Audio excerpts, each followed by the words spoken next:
वाराणसी की गलियों में सूर्य की पहली किरणें जब गंगा के पवित्र जल को छूती थीं, तब ईश्वर प्रसाद का दिन पहले ही शुरू हो चुका होता था। उनका पुराना लकड़ी का रिक्शा, जिसकी चूल्हें हर मोड़ पर कराहती थीं, उनकी नियति और आजीविका दोनों का बोझ ढोता था। चिलचिलाती धूप में उनके माथे से बहने वाला पसीना उनकी फटी हुई बनियान को भिगो देता था, लेकिन उनके चेहरे पर एक अजीब सी शांति हमेशा बनी रहती थी। वह केवल एक रिक्शा चालक नहीं थे, बल्कि एक पिता थे जो अपने बेटे के भविष्य के लिए हर दिन अपनी हड्डियों को गला रहे थे। हर शाम जब वह घर लौटते थे, तो उनकी मुट्ठी में कुछ सिक्के और गंदे नोट होते थे, जो उनकी दिन भर की मेहनत का फल थे। वे इन पैसों को एक मिट्टी की गुल्लक में सावधानी से डालते थे, जैसे वे सिक्के नहीं बल्कि अर्जुन के सपने हों। अर्जुन, उनका इकलौता बेटा, शहर के सबसे महंगे अंग्रेजी माध्यम के स्कूल में पढ़ता था, जहां बड़े घरों के बच्चे आते थे। ईश्वर ने खुद कभी काला अक्षर नहीं पढ़ा था, लेकिन वे जानते थे कि शिक्षा ही वह एकमात्र सीढ़ी है जो उनके बेटे को इस गरीबी के नर्क से बाहर निकाल सकती थी। एक बार जब बारिश बहुत तेज हो रही थी और छत से पानी टपक रहा था, नन्हे अर्जुन ने अपने पिता के सूजे हुए पैरों को देखा था। उसने अपने नन्हे हाथों से ईश्वर के पैर दबाते हुए कहा था कि एक दिन वह बहुत बड़ा आदमी बनेगा और अपने पिता को एक बड़े महल में रखेगा। उस समय ईश्वर की आंखों में आंसू आ गए थे और उन्होंने अर्जुन को गले से लगा लिया था। उन्हें महल की चाहत नहीं थी, उन्हें तो बस अपने बेटे की सफलता में ही स्वर्ग दिखाई देता था। उन मासूम वादों ने उन्हें शक्ति दी थी।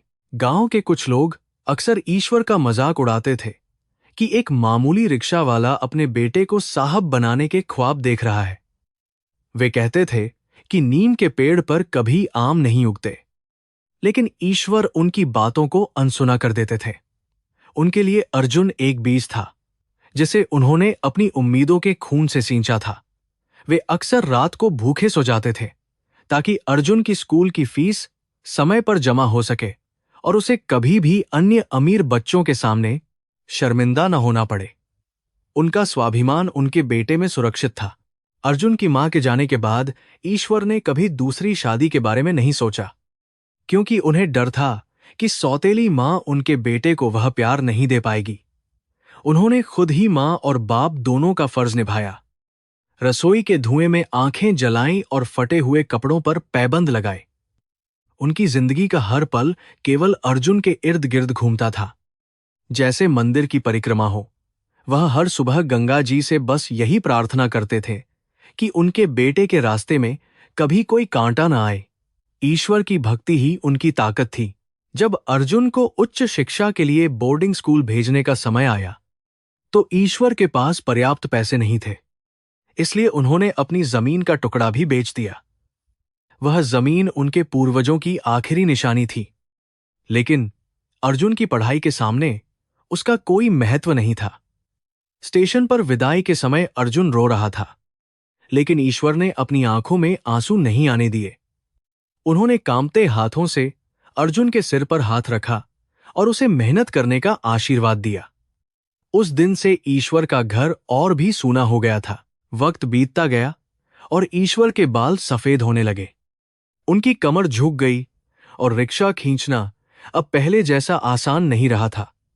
हर खींच के साथ उनके सीने में दर्द उठता था, लेकिन अर्जुन के पत्रों ने उन्हें जीवित रखा था। उन पत्रों में लिखी हर बात ईश्वर के लिए किसी धार्मिक ग्रंथ से कम नहीं थी। वे उन पत्रों को बार बार पढ़ते थे, हालांकि उन्हें अक्षर कम समझ आते थे, पर अर्जुन का नाम देखते ही उनका दिल गर्व से भर जाता था। उन्हें विश्वास था कि उनकी तपस्या का फल मिलने वाला है। ईश्वर अक्सर गंगा के किनारे बैठकर उस दिन की कल्पना करते थे जब अर्जुन अपनी डिग्री लेकर वापस आएगा और वे दोनों साथ में रहेंगे। उन्होंने अपने मन में एक छोटी सी कुटिया का सपना संजोया था, जहां शांति हो और उनका बेटा उनकी सेवा करे। वह समाज को दिखाना चाहते थे कि एक गरीब का बेटा भी आसमान छू सकता है। उनके लिए अर्जुन केवल उनका बेटा नहीं था, बल्कि उनकी पूरी दुनिया का केंद्र था। उनकी हर सांस अर्जुन की सफलता की दुआ बन गई थी, जो बनारस में गूंजती रहती थी। जब अर्जुन ने अपनी पढ़ाई पूरी की और उसे दिल्ली की एक बड़ी कंपनी में नौकरी मिली, तो ईश्वर की खुशी का ठिकाना नहीं रहा। उन्होंने पूरे मोहल्ले में मिठाइयां बांटी, भले ही इसके लिए उन्हें उस दिन का भोजन छोड़ना पड़ा। लोगों ने उन्हें बधाइयां दी और वे गर्व से कहते थे कि मेरा बेटा अब बड़ा साहब बन गया है। उन्होंने सोचा कि अब उनके दुख के दिन खत्म हो गए हैं और वे सुकून से अपनी बाकी की जिंदगी काट सकेंगे। लेकिन उन्हें इस बात का अंदाजा नहीं था कि नियति क्या है। अर्जुन ने अपने पिता को दिल्ली आने के लिए कहा, तो ईश्वर ने अपना पुराना सामान समेटा और अपनी सबसे अच्छी धोती निकाली, जो उन्होंने सालों से बचाकर रखी थी। उनके पास ले जाने के लिए बहुत कुछ नहीं था, बस यादें और कुछ पुरानी तस्वीरें थीं। उन्होंने अपने रिक्शा को एक आखिरी बार छुआ, जिसने इतने वर्षों तक उनका साथ दिया था। उनके दिल में उत्साह और घबराहट दोनों थी, क्योंकि वे एक नई दुनिया में कदम रखने जा रहे थे। उन्हें लगा कि उनके संघर्षों की यात्रा अब समाप्त होने वाली है। दिल्ली का शोर और चकाचौंध बनारस की शांत गलियों से बिल्कुल अलग थी, जिसे देखकर ईश्वर थोड़ा सहम गए थे। जब वे स्टेशन से बाहर निकले, तो उन्होंने अर्जुन को एक बड़ी और चमचमाती गाड़ी में देखा, जो उनके सपनों से भी सुंदर थी। अर्जुन अब पहले जैसा नहीं लग रहा था। उसके कपड़े महंगे थे और उसकी आंखों में एक अजीब सी दूरी थी। ईश्वर उसे गले लगाना चाहते थे, लेकिन अर्जुन ने बस औपचारिक रूप से उनके पैर छुए और उन्हें जल्दी से गाड़ी में बैठने के लिए कहा। वहां कुछ बदल गया था। अर्जुन का घर किसी महल से कम नहीं था, जहां हर तरफ संगमरमर लगा था और नौकर चाकर इधर उधर दौड़ रहे थे। ईश्वर को उस आलीशान घर में अपना स्थान ढूंढने में मुश्किल हो रही थी, क्योंकि उन्हें जमीन पर बैठने की आदत थी। अर्जुन ने उन्हें एक अलग कमरा दिया, जो बहुत सुंदर था, लेकिन वहां वह आत्मीयता नहीं थी जो उनके बनारस वाले घर में थी। ईश्वर को धीरे धीरे एहसास होने लगा कि उनके बेटे की दुनिया अब बहुत बड़ी हो गई है। वहां भावनाओं से ज्यादा स्टेटस और दिखावे का महत्व अधिक था। डिनर टेबल पर सन्नाटा छाया रहता था, जहां अर्जुन अक्सर अपने फोन या लैपटॉप में व्यस्त रहता था।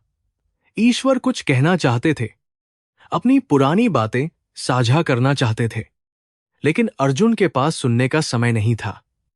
अर्जुन की बातें अब डॉलर, शेयर बाजार और बिजनेस डील के इर्द गिर्द घूमती थीं, जो ईश्वर की समझ से परे थीं।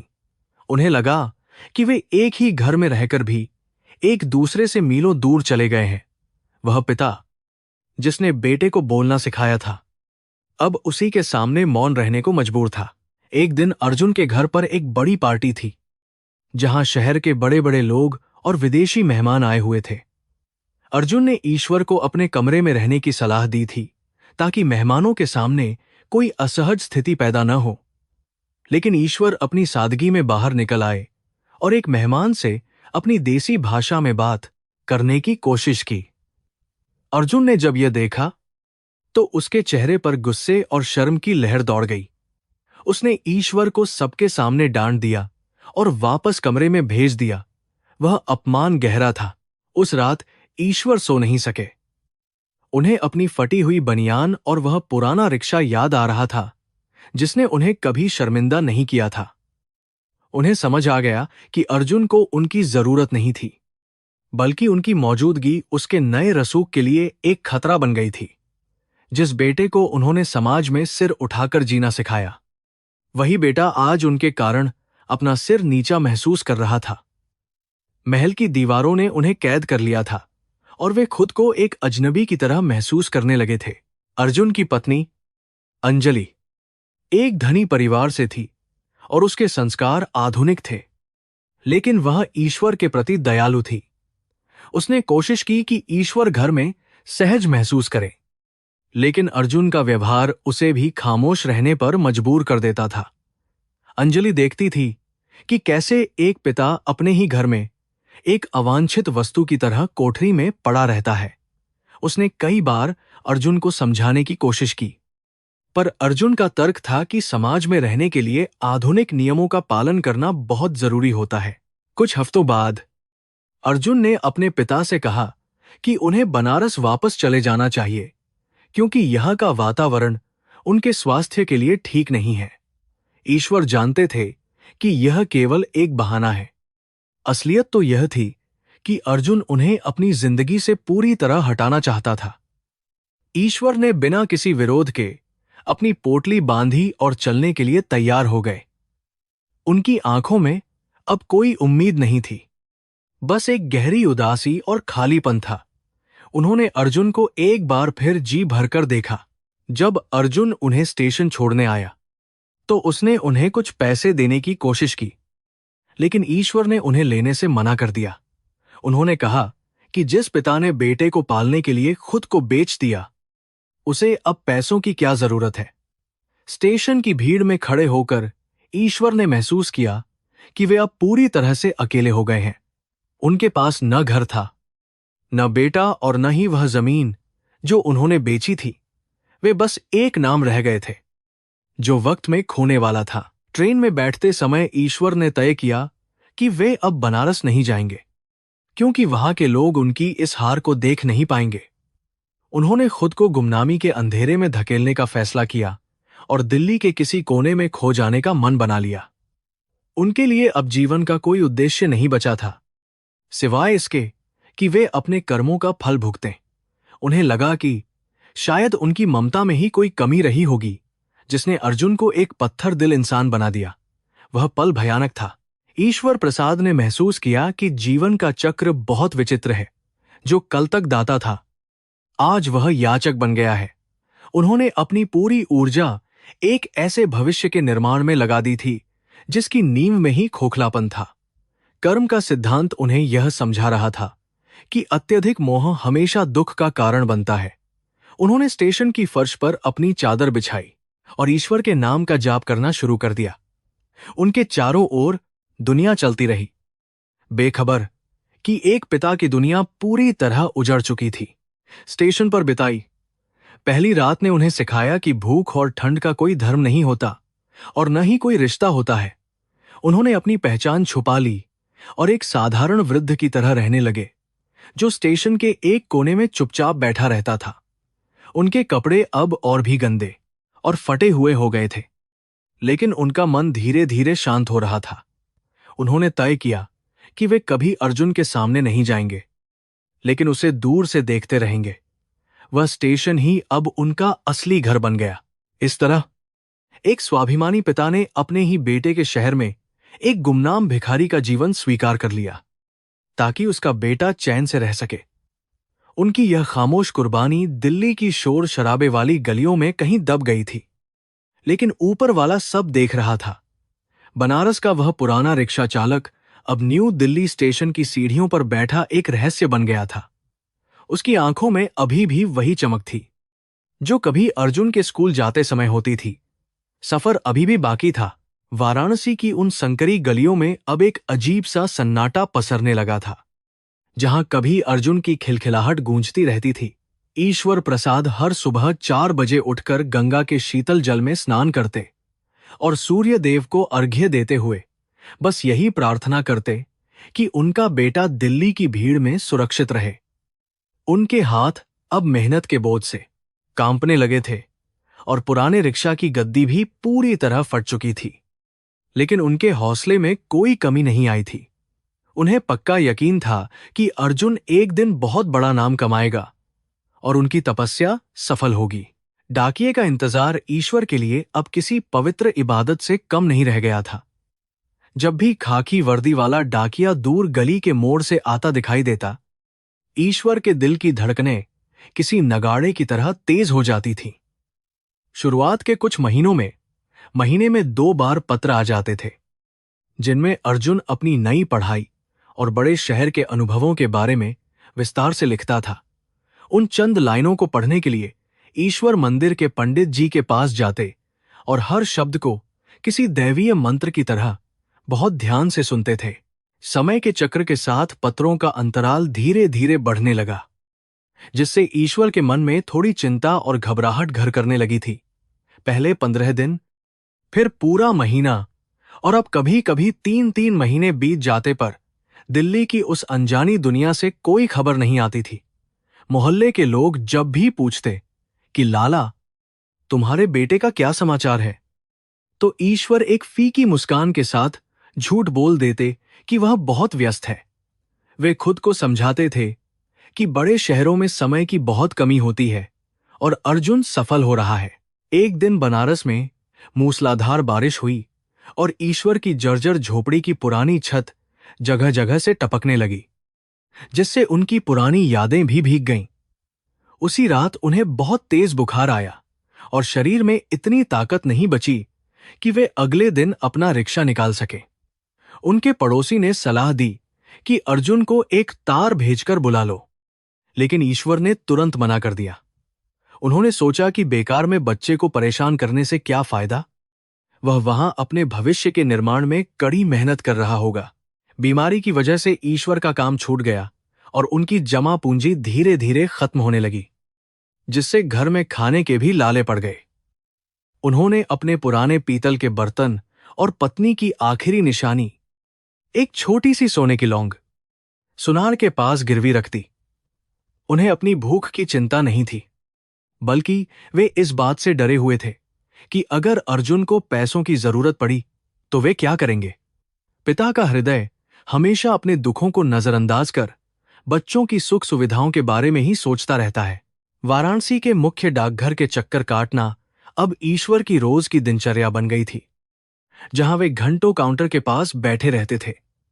वहां काम करने वाले बाबू उन्हें देखते ही चिढ़ जाते थे और कहते थे कि बूढ़े बाबा, तुम्हारा कोई पत्र नहीं आया है, घर जाओ।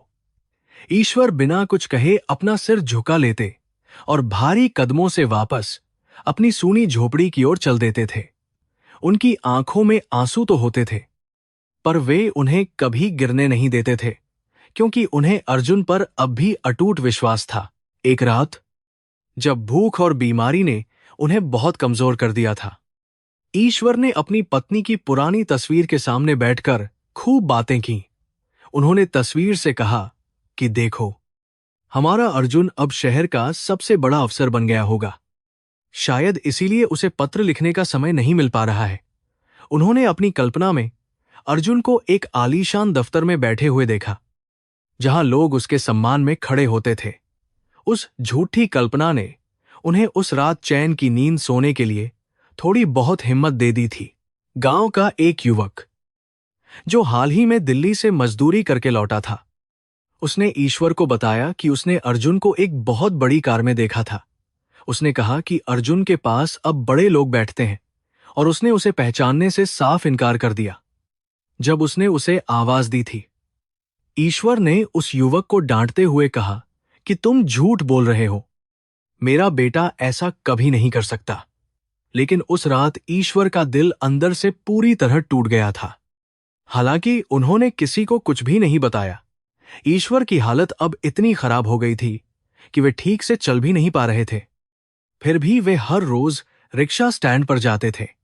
उन्होंने रिक्शा खींचना बंद कर दिया था, क्योंकि उनके फेफड़ों में अब उतनी हवा नहीं भरती थी जो उन्हें ताकत दे सके। वे बस सड़क किनारे बैठकर आने जाने वाले लोगों को देखते रहते, जैसे वे किसी चमत्कार की प्रतीक्षा कर रहे हों। उनकी पुरानी धोती अब चित्थड़े बन चुकी थी, लेकिन उनके चेहरे पर अभी भी वही स्वाभिमान और गरिमा बाकी थी जो एक सच्चे पिता की होती है। ठंड का मौसम शुरू हो चुका था और ईश्वर के पास तन ढकने के लिए कोई गर्म कपड़ा नहीं था, केवल एक फटी हुई पुरानी चादर थी। उन्होंने अपने बेटे के लिए बचाए हुए आखिरी 100 रुपये निकाले और सोचा कि शायद अर्जुन को नए स्वेटर की जरूरत होगी। उन्होंने वे पैसे एक लिफाफे में डाले और उस पते पर भेज दिए जो अर्जुन ने बहुत पहले दिया था। उन्हें ये नहीं पता था कि अर्जुन अब उस पते पर रहता भी है या नहीं। बस एक उम्मीद का दिया जलाए रखा था। दिसंबर की एक सर्द सुबह ईश्वर को एहसास हुआ कि उनकी याददाश्त अब धीरे धीरे धुंधली होती जा रही है और उन्हें अर्जुन का चेहरा भी ठीक से याद नहीं आ रहा। उन्होंने डर के मारे अर्जुन की बचपन की एक पुरानी तस्वीर निकाली और उसे अपनी छाती से लगा लिया, ताकि वह छवि कभी ओझल न हो। उन्होंने भगवान शिव से प्रार्थना की कि उन्हें मरने से पहले बस एक बार अपने बेटे को देखने का मौका मिल जाए। वे किसी भी कीमत पर दिल्ली जाकर सच्चाई का सामना करना चाहते थे। पड़ोसियों ने जब देखा कि ईश्वर की हालत दिन ब दिन बिगड़ती जा रही है, तो उन्होंने चंदा इकट्ठा करके उन्हें दिल्ली भेजने का फैसला किया। ईश्वर पहले तो हिचकिचाए, क्योंकि वे नहीं चाहते थे कि वे अर्जुन के सामने एक लाचार और बेसहारा पिता के रूप में पेश हों। लेकिन फिर ममता ने स्वाभिमान को हरा दिया और उन्होंने दिल्ली जाने के लिए अपनी सहमति दे दी। उन्होंने अपने सबसे साफ कपड़े पहने और अपनी छोटी सी पोटली बांधी, जिसमें अर्जुन के लिए बनारस के कुछ खास लड्डू रखे थे। स्टेशन पर जाते समय ईश्वर ने अपने पुराने रिक्शा को एक आखिरी बार मुड़कर देखा, जो अब कबाड़ बन चुका था और धूल से पूरी तरह ढका हुआ था। उन्हें महसूस हुआ कि उनकी पूरी जिंदगी उस रिक्शा की तरह ही घिस गई है, जिसका उपयोग केवल दूसरों को मंजिल तक पहुंचाने के लिए किया गया। ट्रेन में बैठते समय उनके मन में हजारों सवाल थे, पर सबसे बड़ा सवाल यह था कि क्या अर्जुन उन्हें पहचानेगा। ट्रेन की सीटी बजते ही ईश्वर की धड़कनें फिर से एक अनजानी दिशा में दौड़ने लगी थीं। ट्रेन की खिड़की से बाहर भागते हुए पेड़ों और खेतों को देखकर ईश्वर को अपनी पुरानी जिंदगी की एक एक फिल्म याद आने लगी थी। उन्होंने सोचा कि कैसे उन्होंने अर्जुन को अपने कंधों पर बिठाकर पूरा मेला घुमाया था और खुद नंगे पैर चलते रहे थे। क्या वह अर्जुन अब इतना बड़ा हो गया है कि उसे अपने पिता के कंधों की जरूरत नहीं रही। ईश्वर ने अपनी आंखें बंद कर लीं और ईश्वर का नाम जपने लगे, ताकि उनका मन शांत हो सके और वे दिल्ली पहुंच सके। सफर के दौरान एक सहयात्री ने उनसे पूछा कि वे दिल्ली क्यों जा रहे हैं, तो ईश्वर ने बड़े गर्व से कहा कि उनका बेटा वहां बहुत बड़ा आदमी है। उन्होंने अर्जुन की डिग्री और उसकी काबिलियत के बारे में ऐसी बातें बताईं जैसे वे दुनिया के सबसे अमीर व्यक्ति हों। सहयात्री उनकी बातों को सुनकर मुस्कुरा रहा था, पर उसे क्या पता था कि उस बूढ़े के पीछे कितनी गहरी पीड़ा छिपी है। ईश्वर के लिए अर्जुन केवल एक बेटा नहीं, बल्कि उनकी जिंदगी की एकमात्र उपलब्धि और कमाई थी। दिल्ली का विशाल और शोर शराबे वाला स्टेशन देखकर ईश्वर का सिर चकरा गया। उन्हें समझ नहीं आ रहा था कि वे किधर जाएं और किससे पूछें। वहां की भीड़ उन्हें कुचल देने वाली लग रही थी और हर कोई अपनी ही धुन में बहुत तेजी से भाग रहा था। उन्होंने एक कोने में बैठकर थोड़ा पानी पिया और अपना वह पुराना पता निकाला, जो अब काफी धुंधला पड़ चुका था। उन्होंने एक ऑटो वाले से उस जगह ले जाने की मिन्नत की, पर उनके पास देने के लिए पर्याप्त पैसे नहीं थे। कई घंटों तक पैदल चलने के बाद ईश्वर आखिरकार उस आलीशान कॉलोनी के गेट पर पहुंचे, जहां अर्जुन का पता लिखा हुआ था। वहां के ऊंचे गेट और वर्दीधारी गार्डों को देखकर ईश्वर की हिम्मत जवाब देने लगी थी। वे अंदर जाने से डर रहे थे। उन्होंने गार्ड से बहुत विनम्रतापूर्वक पूछा कि क्या अर्जुन प्रसाद यहां रहते हैं, तो गार्ड ने उन्हें किसी भिखारी की तरह घूर कर देखा। ईश्वर ने अपनी पोटली को कसकर पकड़ लिया और बार बार अर्जुन का नाम दोहराते रहे, ताकि वे उसे भूल न जाएं। गार्ड ने जब अर्जुन को फोन करके बताया कि कोई फटेहाल बूढ़ा उनसे मिलने आया है, तो अर्जुन ने साफ कह दिया कि वह किसी ऐसे व्यक्ति को नहीं जानता। ईश्वर ने गेट के बाहर बैठकर घंटों इंतजार किया। उन्हें लगा कि शायद अर्जुन पहचानने में गलती कर रहा होगा और खुद बाहर आएगा। सूरज ढलने लगा और अंधेरा छा गया, लेकिन गेट नहीं खुला और न ही कोई बाहर आया। ईश्वर की भूख अब खत्म हो चुकी थी और उनकी जगह एक गहरे खालीपन ने ले ली थी। तभी एक बड़ी गाड़ी गेट से बाहर निकली और ईश्वर ने देखा कि उसमें अर्जुन अपनी पत्नी के साथ बैठा हुआ था। ईश्वर खुशी से चिल्लाए और गाड़ी के पीछे दौड़ने की कोशिश की, लेकिन गाड़ी की रफ्तार बहुत तेज थी और वे सड़क पर गिर पड़े। अर्जुन ने शीशे से पीछे मुड़कर देखा, पर उसने ड्राइवर को गाड़ी रोकने के लिए नहीं कहा, बल्कि और तेज चलाने का इशारा किया। धूल के गुबार में ईश्वर अकेले खड़े रह गए और उनकी पोटली के लड्डू सड़क पर बिखर गए। ईश्वर प्रसाद उस रात दिल्ली की सड़क के किनारे फुटपाथ पर पड़े रहे, जहां ठंडी हवाएं उनके शरीर को छलनी कर रही थीं। उन्होंने अब रोना भी बंद कर दिया था, क्योंकि उनकी आंखों के आंसू सूख चुके थे और दिल पत्थर जैसा भारी हो गया था। उन्हें समझ आ गया था कि जिस अर्जुन के लिए उन्होंने अपनी पूरी जिंदगी कुर्बान कर दी, वह अब मर चुका है। अब उनके सामने जो अर्जुन था, वह एक अजनबी था, जिसका उनसे कोई रिश्ता नहीं बचा था। सुबह होते ही ईश्वर ने तय किया कि वे वापस बनारस नहीं जाएंगे, क्योंकि वहां के लोग उनकी इस हार पर तरस खाएंगे। उन्होंने अपनी पहचान मिटाने का फैसला किया और दिल्ली के न्यू दिल्ली रेलवे स्टेशन को ही अपना नया बसेरा बना लिया। उन्होंने वह फटा हुआ लिफाफा फाड़ दिया जिस पर अर्जुन का नाम लिखा था और खुद को समय के हवाले कर दिया।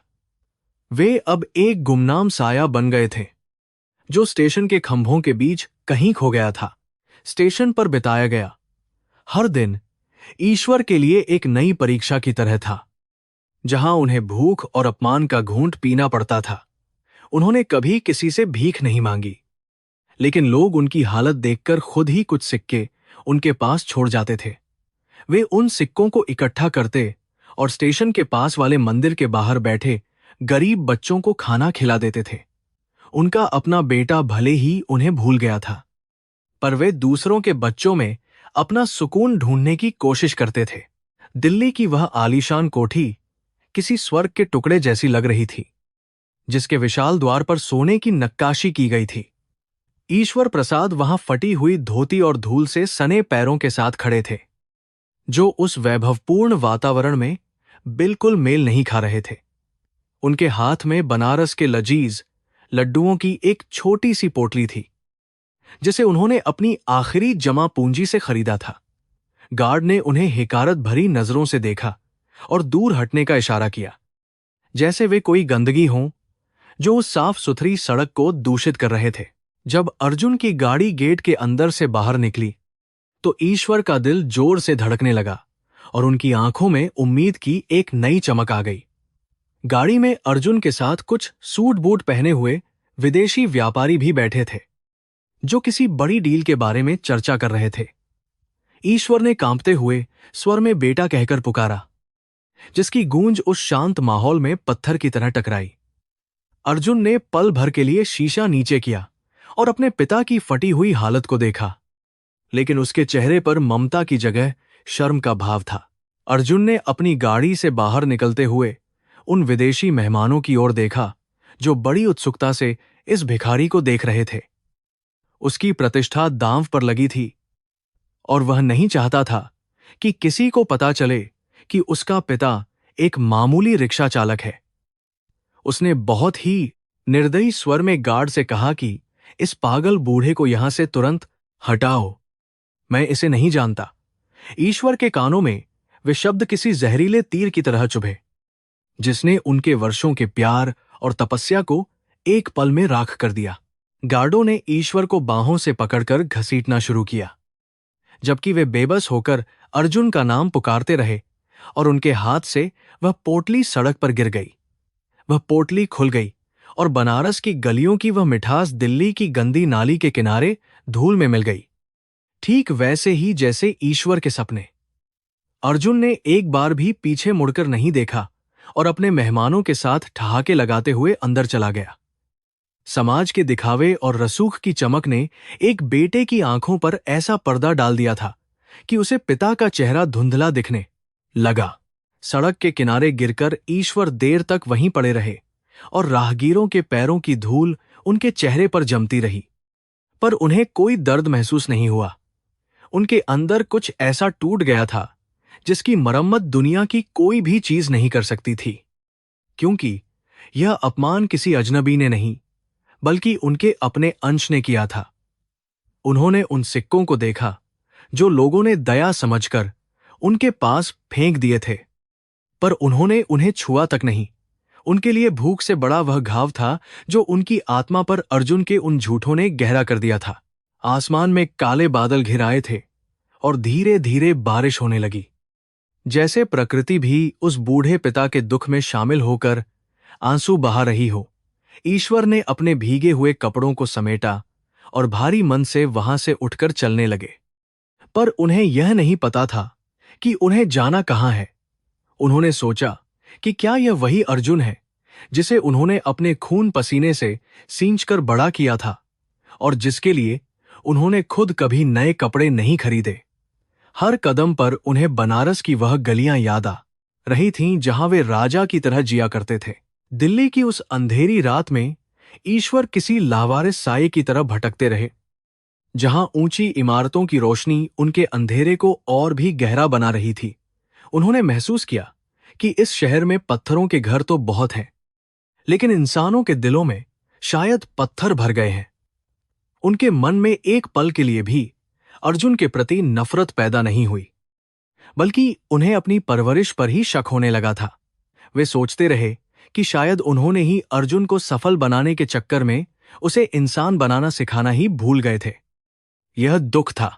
चलते चलते जब उनके पैर जवाब दे गए तो वे एक फ्लाईओवर के नीचे बैठ गए, जहां पहले से ही कई बेघर लोग अपनी किस्मत को कोसते हुए सो रहे थे। वहां की बदबू और शोर के बीच ईश्वर ने अपनी आंखें बंद की और उस समय को याद किया जब नन्हा अर्जुन उनकी गोद में सोता था। उन्होंने भगवान कृष्ण और सुदामा की मित्रता के बारे में सोचा, पर उन्हें एहसास हुआ कि कलयुग में तो पिता और पुत्र का रिश्ता भी स्वार्थ की भेंट चढ़ चुका है। वह रात उनके जीवन की सबसे लंबी और सबसे ठंडी रात साबित होने वाली थी। सुबह की पहली किरण के साथ ही ईश्वर ने फैसला किया कि वे वापस बनारस नहीं लौटेंगे, क्योंकि वहां के लोग उनकी आंखों में वह हार पढ़ लेंगे जिसे वे छिपाना चाहते थे।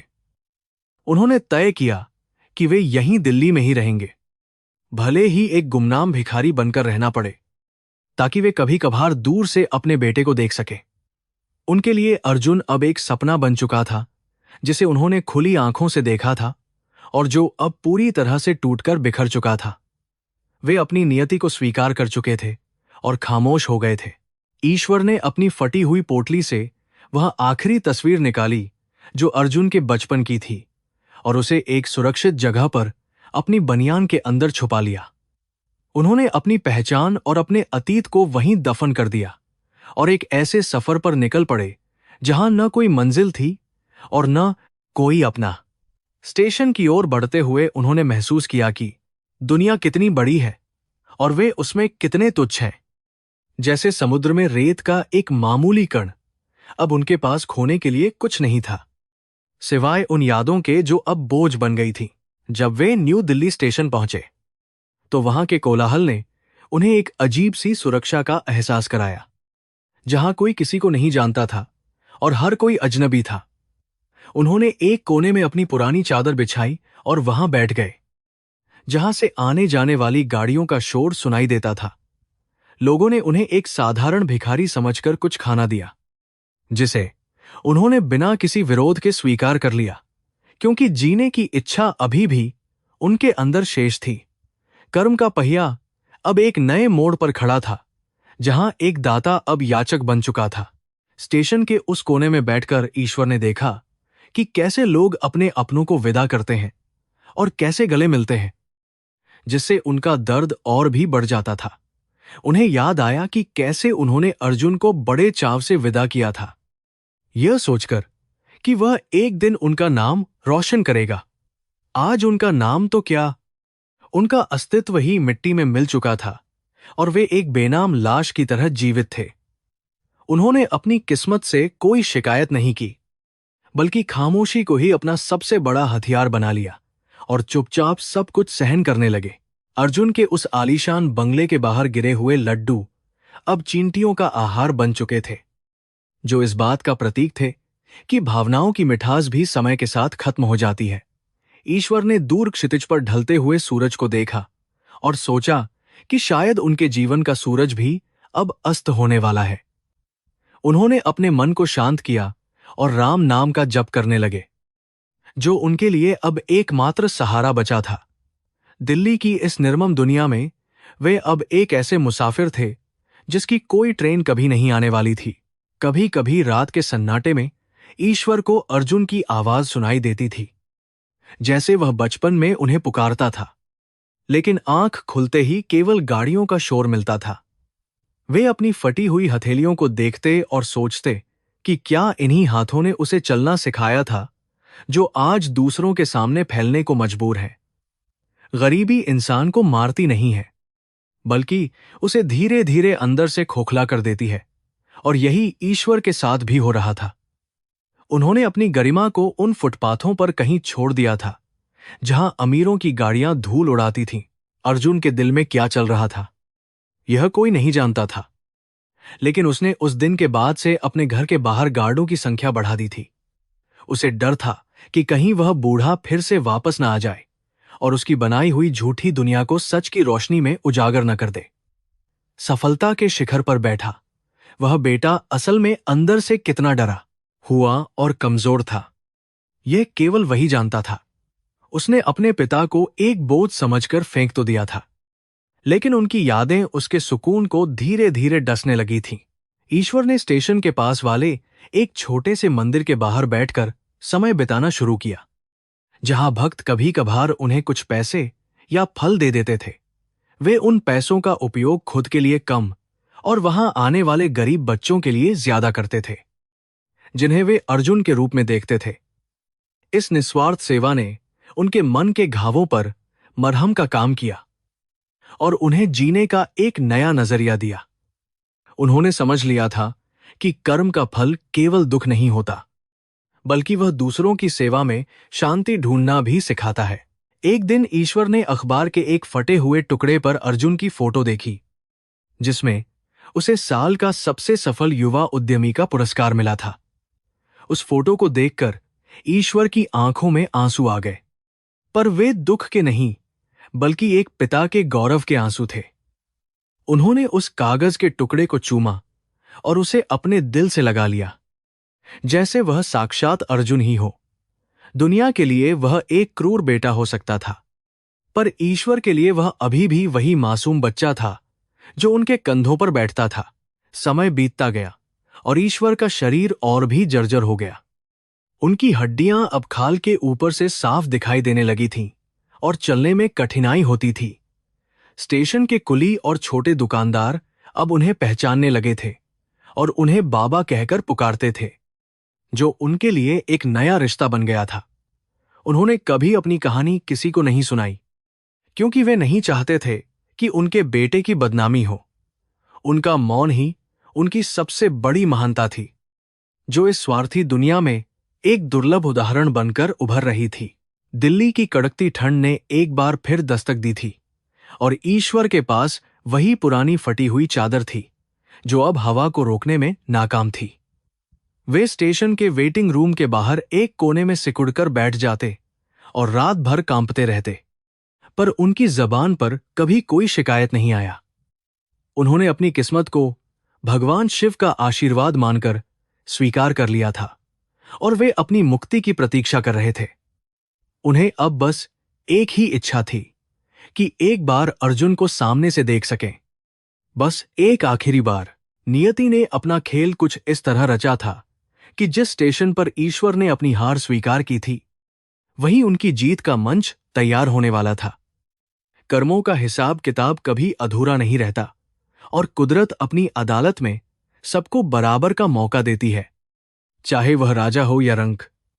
ईश्वर की आंखों में अब एक अलौकिक शांति थी, जैसे वे आने वाले तूफान से पहले की खामोश गवाही दे रहे हों। वे अब केवल एक पिता नहीं थे, बल्कि वे एक ऐसे सत्य का प्रतीक बन चुके थे जो जल्द ही सबको मौन कर देगा। न्यू दिल्ली रेलवे स्टेशन के प्लेटफॉर्म नंबर 1 के पास वाले उस विशाल पुल के नीचे ईश्वर प्रसाद ने अपना नया संसार बसा लिया था।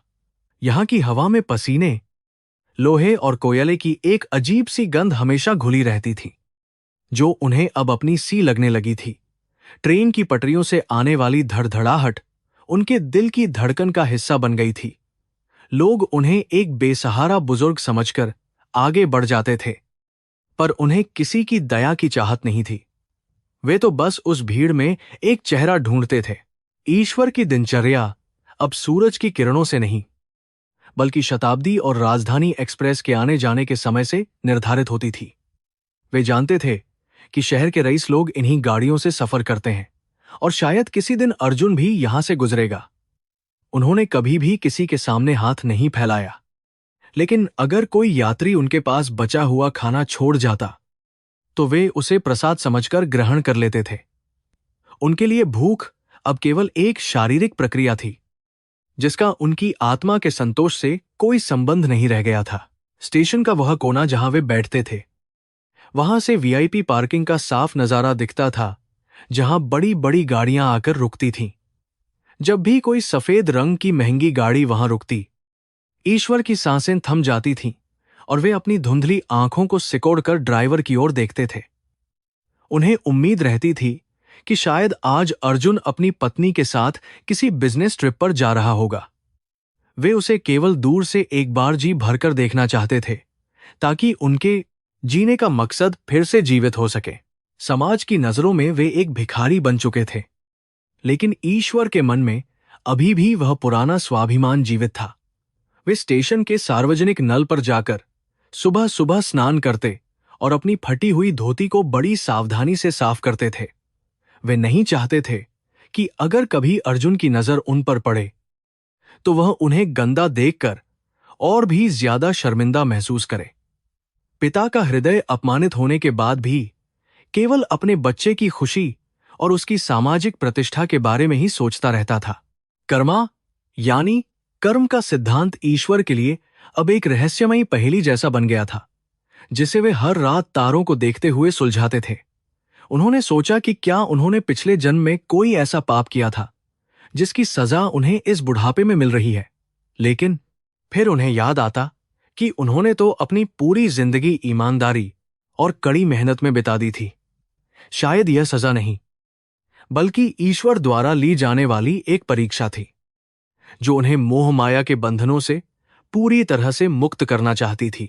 स्टेशन पर रहने वाले अन्य बेघर लोगों के साथ ईश्वर का एक अनकहा रिश्ता बन गया था। जहां शब्द कम और संवेदनाएं ज्यादा थीं, वहां एक लंगड़ा कुत्ता भी था जो अक्सर ईश्वर के पास आकर सो जाता था और वे अपनी रोटी का आधा हिस्सा उसे खिला देते थे। उस बेजुबान जानवर की वफादारी उन्हें अक्सर अर्जुन की याद दिलाती थी, जिसने अपनी सुख सुविधाओं के लिए खून के रिश्तों को भुला दिया था। उस कुत्ते की आंखों में उन्हें वह प्यार मिलता था जो उन्हें इंसानों की बस्ती में कहीं नहीं मिला।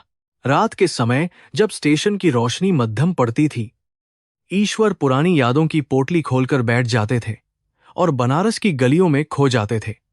उन्हें वे दिन याद आते जब अर्जुन छोटा था और बारिश के पानी में कागज की नावें चलाता था। वे सोचते कि क्या उस बच्चे को अभी भी याद होगा कि कैसे उसके पिता उसे अपनी दाद पीठ पर लादकर ऊंचे पुल पार करवाते थे। यादों का यह सिलसिला कभी कभी इतना दर्दनाक हो जाता था कि ईश्वर की आंखों से नींद कोसों दूर भाग जाती थी। दिल्ली की गर्मी और उमस जब असहनीय हो जाती, तो ईश्वर अपनी चादर से खुद को ढक लेते और ठंडी हवा के झोंके का इंतजार करते थे। उन्होंने देखा कि कैसे अमीर लोग एयर कंडीशन कोच से उतरते ही अपने रुमाल से पसीना पोंछते हैं और गरीबों को घृणा से देखते हैं। उन्हें अर्जुन पर गर्व होता था कि उनका बेटा अब उन्हीं रईस लोगों की श्रेणी में खड़ा है। उनके लिए अर्जुन की कामयाबी ही उनके दुखों का सबसे बड़ा मरहम बन गई थी, चाहे वह कामयाबी उन्हें भूलकर ही क्यों न मिली हो। कभी कभी कोई दयालु मुसाफिर उन्हें कुछ पैसे देने की कोशिश करता, तो ईश्वर बहुत ही विनम्रता से उन्हें मना कर देते थे। वे कहते थे कि उन्हें पैसों की जरूरत नहीं है, बस अगर वे चाहें तो उनके लिए एक कप चाय ला सकते हैं। चाय की उस एक प्याली में वे पूरी दुनिया का सुकून ढूंढ लेते थे और उसे धीरे धीरे पीते हुए स्टेशन की हलचल देखते थे। उनके चेहरे की झुर्रियों में छिपी हुई कहानियां कोई नहीं पढ़ सकता था, क्योंकि वे एक मौन तपस्वी बन चुके थे। ईश्वर ने महसूस किया कि इस दुनिया में हर कोई कुछ न कुछ मांग रहा है। कोई ट्रेन की सीट, कोई पैसा, तो कोई सफलता। वे खुद भी एक याचक थे, लेकिन उनकी मांग भौतिक नहीं थी। वे तो बस ईश्वर से अर्जुन की लंबी उम्र की दुआ मांगते थे। उन्हें लगता था कि यदि वे अर्जुन से नफरत करेंगे तो उनके वर्षों का त्याग और तपस्या दोनों व्यर्थ हो जाएंगे। उन्होंने अपनी पीड़ा को एक पवित्र आहुति बना लिया था, जिसे वे रोज अपने अंतर्मन की अग्नि में समर्पित करते थे। वक्त के साथ ईश्वर के शरीर की ताकत कम होती जा रही थी और उनके घुटनों का दर्द अब उन्हें चलने फिरने में बहुत तकलीफ देता था। वे घंटों एक ही जगह बैठे रहते और स्टेशन के लाउडस्पीकर पर होने वाली घोषणाओं को बड़े ध्यान से सुनते थे। उन्हें डर था कि कहीं वे किसी ऐसी ट्रेन की खबर न सुन लें जिसमें अर्जुन जा रहा हो और वे उसे देख न पाएं।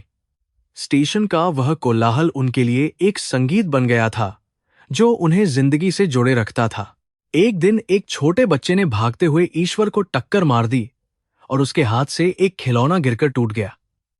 ईश्वर ने उस टूटे हुए खिलौने को बड़े प्यार से जोड़ा और बच्चे को वापस कर दिया, जिससे उस बच्चे के चेहरे पर मुस्कान आ गई। उस पल उन्हें महसूस हुआ कि खुशियां बड़ी चीजों में नहीं बल्कि छोटी छोटी संवेदनाओं में छिपी होती हैं।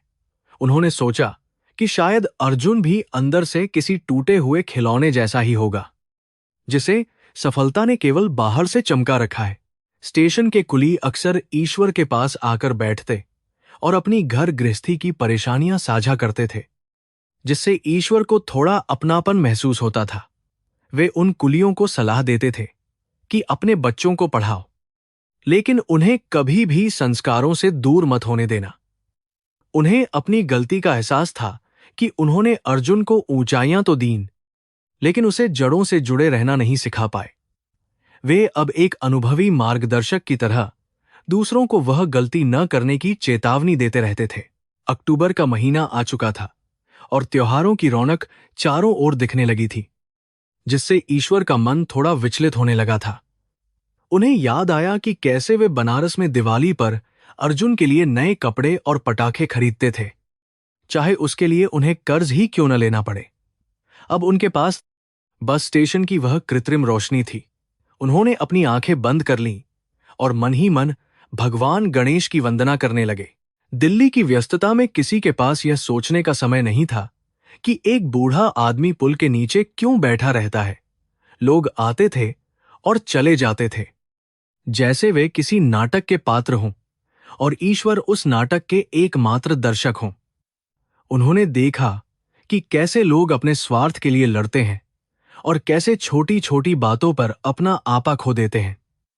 उन्हें अपनी गरीबी अब एक वरदान जैसी लगने लगी थी, क्योंकि इसमें कम से कम कोई दिखावा या झूठ नहीं था। एक रात बहुत तेज आंधी आई और ईश्वर की फटी हुई चादर उड़कर पटरियों के बीच गिर गई, जिसे लाने की उनमें हिम्मत नहीं थी। वे पूरी रात ठंड में ठिठुरते रहे और मौत को अपने बहुत करीब महसूस किया, लेकिन फिर भी उनके होंठों पर अर्जुन का ही नाम था। उन्हें लगा कि शायद उनकी अंतिम यात्रा इसी स्टेशन से शुरू होगी और उन्हें कभी भी अपने बेटे का दीदार नहीं होगा। उस अंधेरी रात में केवल उनकी प्रार्थनाओं की गूंज थी जो आसमान की ओर जा रही थी। सुबह जब सूरज निकला तो ईश्वर ने खुद को जीवित पाया और उन्होंने इसे भगवान की एक और कृपा समझा कि उन्हें एक और दिन देखने को मिला।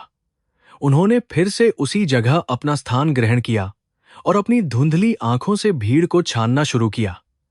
उनका धैर्य किसी हिमालय की चोटी जैसा अचल था, जिसे दुनिया का कोई भी अपमान हिला नहीं सकता था। वे जानते थे कि सत्य की परीक्षा बहुत कठिन होती है और वे उस परीक्षा को पूरे मन से दे रहे थे।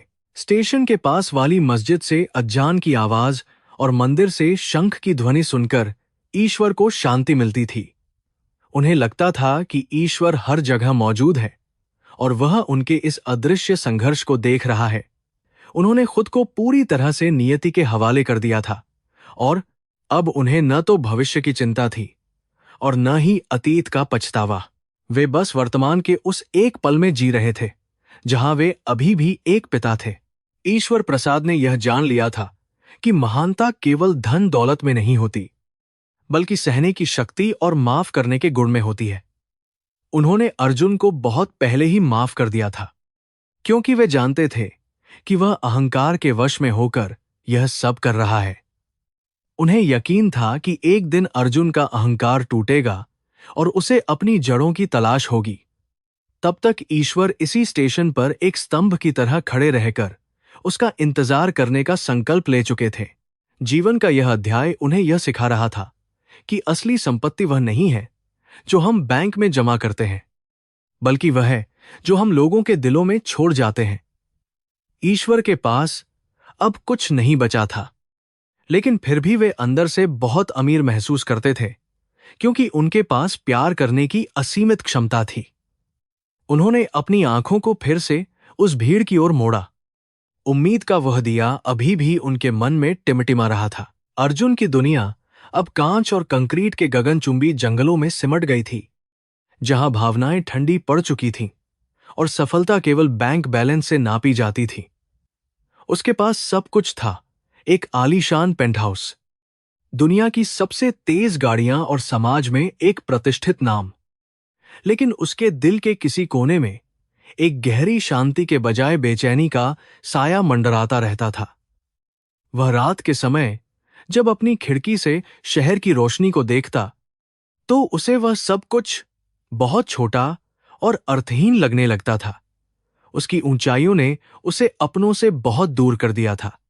सफलता के शिखर पर बैठे अर्जुन के लिए अब नींद एक दुर्लभ वस्तु बन गई थी, क्योंकि जैसे ही वह अपनी आंखें बंद करता, उसे वाराणसी की गलियों की वह पुरानी गंध आने लगती थी।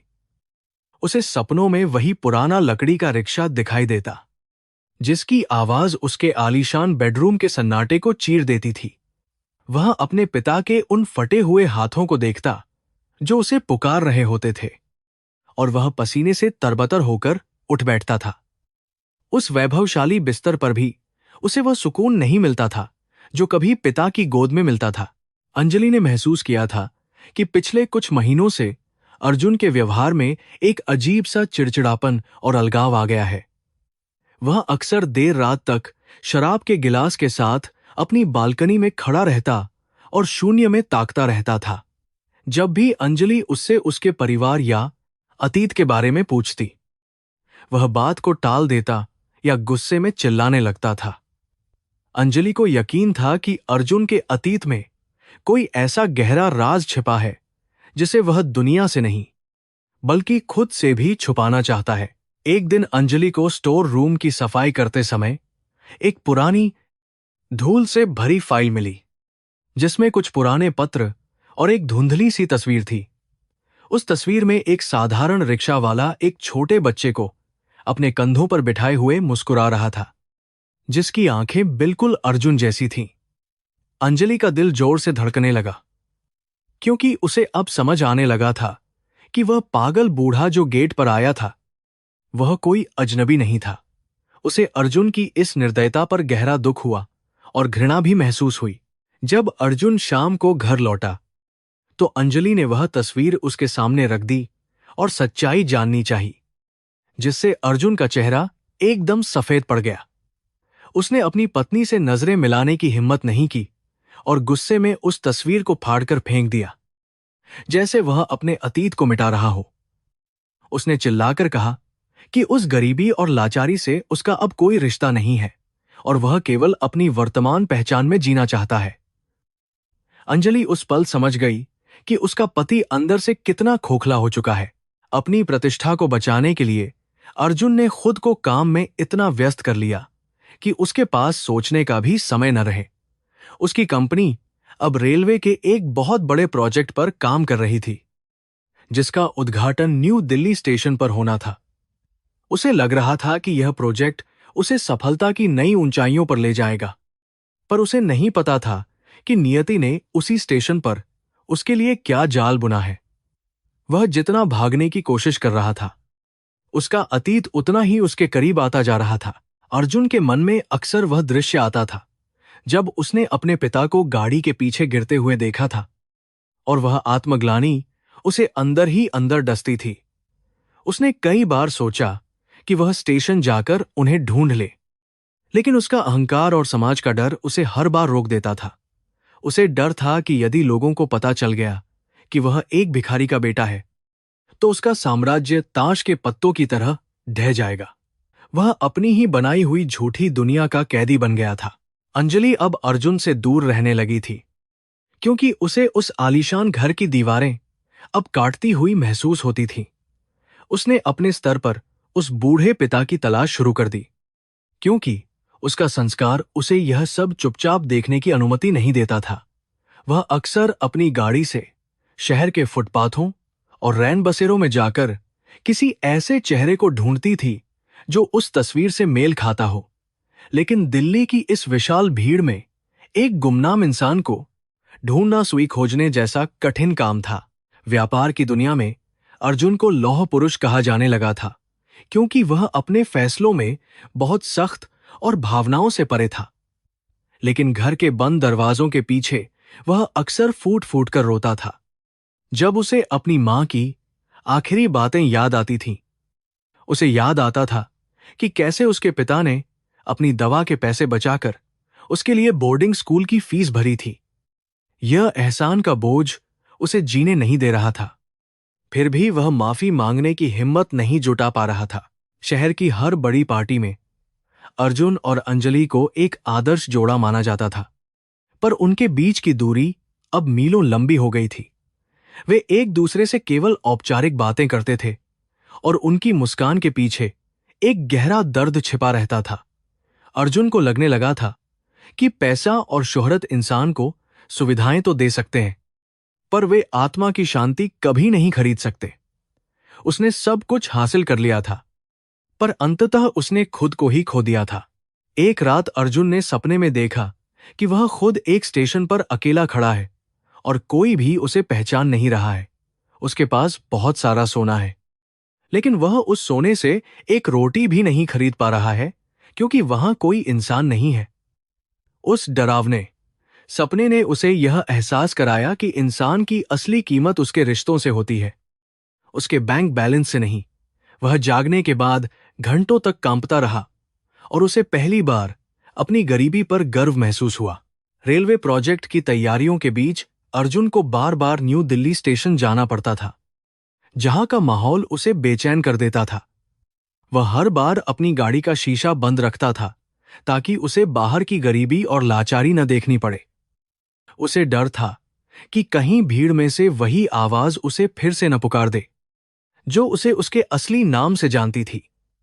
स्टेशन की वह गूंज उसके कानों में हर समय गूंजती रहती थी, जैसे वह कोई चेतावनी दे रही हो। अंजलि ने एक दिन हिम्मत जुटाकर अर्जुन से कहा कि अगर वह अपने पिता को वापस नहीं लाता तो वह यह घर छोड़ देगी। उसने कहा कि जो इंसान अपने पिता का नहीं हो सका, वह किसी का भी वफादार नहीं हो सकता। अर्जुन ने उसे बहुत समझाने की कोशिश की, पर अंजलि का फैसला अटल था, क्योंकि वह किसी पाखंडी के साथ अपना जीवन नहीं बिताना चाहती थी। अर्जुन उस रात पूरी तरह टूट गया और उसे लगा कि उसकी दुनिया बिखरने वाली है।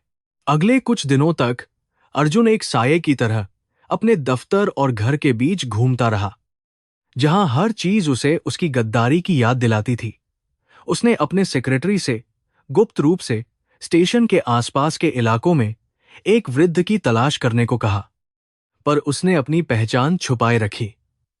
उसे उम्मीद थी कि शायद वह अपने पापों का प्रायश्चित कर पाएगा, लेकिन कर्मों की गति बहुत सूक्ष्म और तीव्र होती है। वह अपने ही बुने हुए मकड़जाल में पूरी तरह फंस चुका था। अर्जुन की कंपनी ने स्टेशन पर एक भव्य समारोह की योजना बनाई थी, जिसमें शहर की तमाम बड़ी हस्तियां और मीडियाकर्मी आने वाले थे। यह उसके करियर का सबसे बड़ा दिन होने वाला था, लेकिन उसके मन में एक अजीब सा डर समाया हुआ था। उसे लग रहा था कि कुछ बहुत बुरा होने वाला है, जैसे कोई तूफान आने से पहले की खामोशी हो। उसने अंजलि को भी उस समारोह में आने के लिए मजबूर किया, ताकि दुनिया के सामने सब सामान्य दिखे। समाज के दबाव में आकर अंजलि समारोह में जाने के लिए तैयार तो हो गई, पर उसकी आंखों में अर्जुन के लिए कोई सम्मान नहीं बचा था।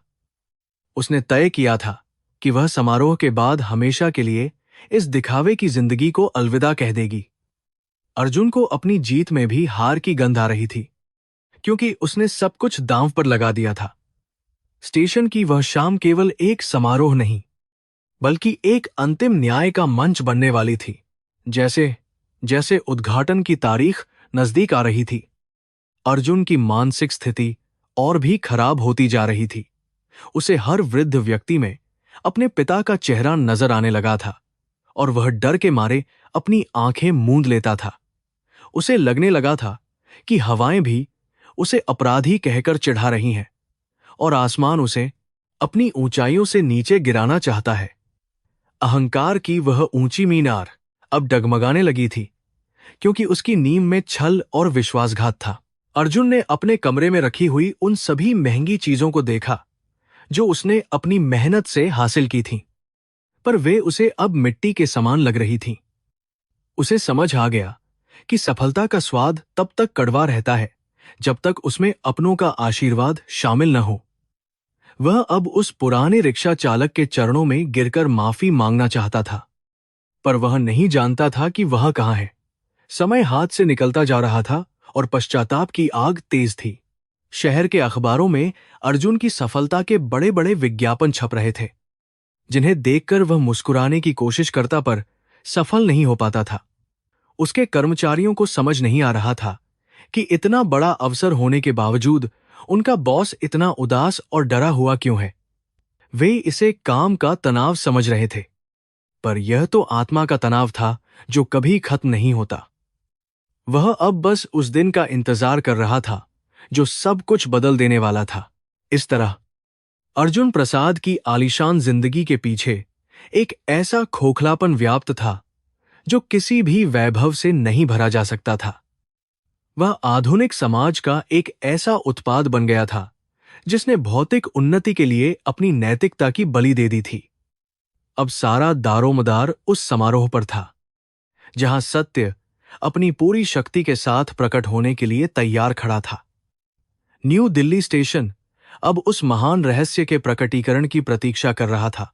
न्यू दिल्ली रेलवे स्टेशन आज किसी उत्सव की नगरी की तरह सजा हुआ था, जहां रंग बिरंगी लाइटें और फूलों की खुशबू चारों ओर फैली थी। अर्जुन प्रसाद की कंपनी द्वारा प्रायोजित नई बुलेट ट्रेन का उद्घाटन समारोह एक ऐतिहासिक घटना बनने वाली थी, जिसके लिए शहर के बड़े नेता और व्यापारी वहां एकत्रित हुए थे। मंच पर बिछी लाल कालीन और ऊंची आवाज में बजता संगीत अर्जुन की सफलता का बखान कर रहा था। लेकिन उस चकाचौंध से कुछ ही दूरी पर प्लेटफॉर्म के एक अंधेरे कोने में जिंदगी और मौत के बीच एक खामोश जंग छिड़ी हुई थी। ईश्वर प्रसाद अब अपनी अंतिम सांसें गिन रहे थे। उनका शरीर पूरी तरह निढाल हो चुका था और उनकी आंखों की रोशनी धुंधली पड़ती जा रही थी। उन्होंने कई दिनों से कुछ नहीं खाया था, क्योंकि अब उनके अंदर जीने की कोई शारीरिक इच्छा बाकी नहीं रह गई थी। उनके पुराने घाव अब और भी गहरे हो गए थे, लेकिन उनके होंठों पर अभी भी धीमी आवाज में अर्जुन का ही नाम तैर रहा था। स्टेशन की भीड़ उनके पास से गुजर रही थी, पर किसी ने उस दम तोड़ते हुए बूढ़े की ओर देखने की जहमत नहीं उठाई। लौह पुरुष कहलाने वाले बूढ़े केबिन मैन कबीर, जो बरसों से इस स्टेशन पर काम कर रहे थे, उन्होंने ईश्वर की यह हालत देख ली थी। कबीर ही वह एकमात्र व्यक्ति थे जो जानते थे कि यह साधारण भिखारी कोई और नहीं, बल्कि उस महान उद्योगपति अर्जुन प्रसाद का पिता है। कबीर ने ईश्वर का सिर अपनी गोद में रखा और उन्हें पानी पिलाने की कोशिश की, पर ईश्वर के गले से केवल घड़घड़ाहट की आवाज निकल रही थी। कबीर की आंखों में गुस्सा और करुणा दोनों थे, क्योंकि वे समाज के इस क्रूर चेहरे को अब और नहीं सह सकते थे। तभी फूलों से सजी एक भव्य गाड़ी वीआईपी गेट के पास आकर रुकी और अर्जुन अपनी पत्नी अंजलि के साथ बाहर निकला। कैमरों की फ्लैश और लोगों की तालियों की गूंज ने पूरे स्टेशन को हिला दिया, जैसे कोई महान नायक युद्ध जीतकर लौटा हो। अर्जुन के चेहरे पर एक बनावटी मुस्कान थी, लेकिन उसकी आंखें बार बार स्टेशन के उस पुराने पुल की ओर जा रही थीं, जहां उसने अपने पिता को आखिरी बार देखा था। उसे डर था कि कहीं वह सच आज सबके सामने न आ जाए, जिसे उसने वर्षों से गहरा दफनाया हुआ था। अंजलि अपने पति के कांपते हुए हाथों को महसूस कर रही थी और उसे पता था कि अर्जुन अंदर से बुरी तरह टूटा हुआ है। वह जानती थी कि आज की यह सफलता केवल एक मुखौटा है, जिसके पीछे एक अपराधी मन छिपा है। जब वे मंच की ओर बढ़ रहे थे, अंजलि की नजर अचानक उस भीड़ पर पड़ी जो एक कोने में जमा हो रही थी। वहां कबीर चिल्ला रहे थे और लोगों से मदद की गुहार लगा रहे थे। पर वीआईपी सुरक्षा के कारण कोई भी उस तरफ जाने की हिम्मत नहीं कर रहा था और पुलिसकर्मी उन्हें रोक रहे थे। कबीर ने जब देखा कि अर्जुन मंच पर भाषण देने के लिए खड़ा हो रहा है, तो उनका धैर्य जवाब दे गया। उन्होंने ईश्वर को सहारा देकर खड़ा करने की कोशिश की, पर ईश्वर का शरीर एक बेजान लकड़ी की तरह गिर पड़ा। कबीर ने सुरक्षा घेरे को तोड़ते हुए मंच की ओर भागना शुरू किया। उनके हाथ में ईश्वर की वही पुरानी पोटली थी जिसमें अर्जुन के बचपन की यादें थीं। सुरक्षा कर्मियों ने उन्हें रोकने की कोशिश की, पर कबीर की आवाज में वह शक्ति थी जो किसी भी दीवार को गिरा सकती थी। उन्होंने पूरी ताकत से चिल्लाना शुरू कर दिया। अर्जुन ने जैसे ही बोलना शुरू किया, उसकी नजर कबीर पर पड़ी और उसने तुरंत पहचान लिया कि यह वही आदमी है जो उसके पिता की देखभाल कर रहा था।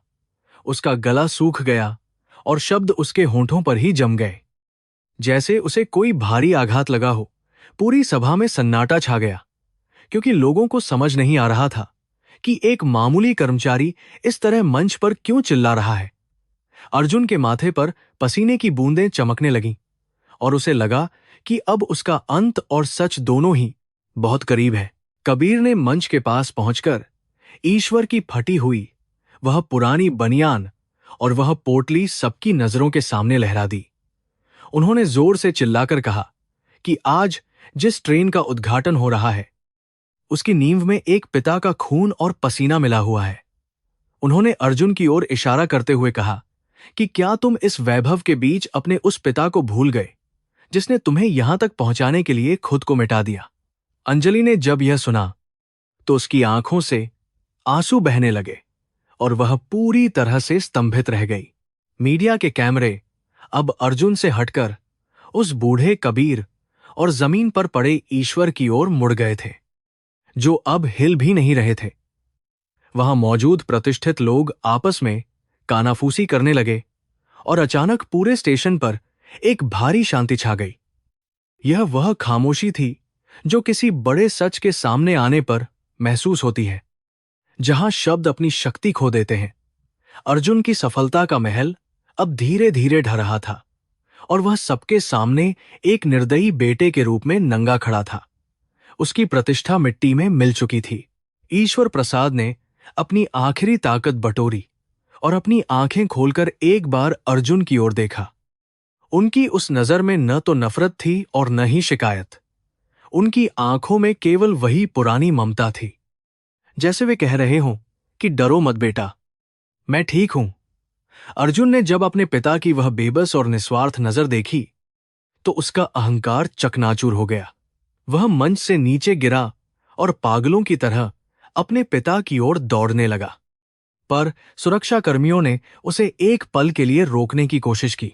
स्टेशन के लाउडस्पीकर पर अभी भी उद्घाटन की घोषणाएं हो रही थीं, पर अब कोई उन्हें सुन नहीं रहा था।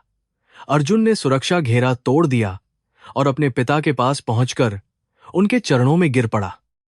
उसके महंगे कपड़े मिट्टी में सन गए थे। उसने रोते हुए अपने पिता को पुकारा, पर ईश्वर की सांसें अब बहुत धीमी हो चुकी थीं और उनकी आवाज नहीं निकल रही थी। अंजलि भी वहां पहुंच गई और उसने अपने ससुर के हाथ थाम लिए, जो अब बर्फ की तरह ठंडे पड़ चुके थे और बहुत कमजोर थे। समारोह में उपस्थित अतिथि बड़े बड़े उपहार और गुलदस्ते लेकर आए थे।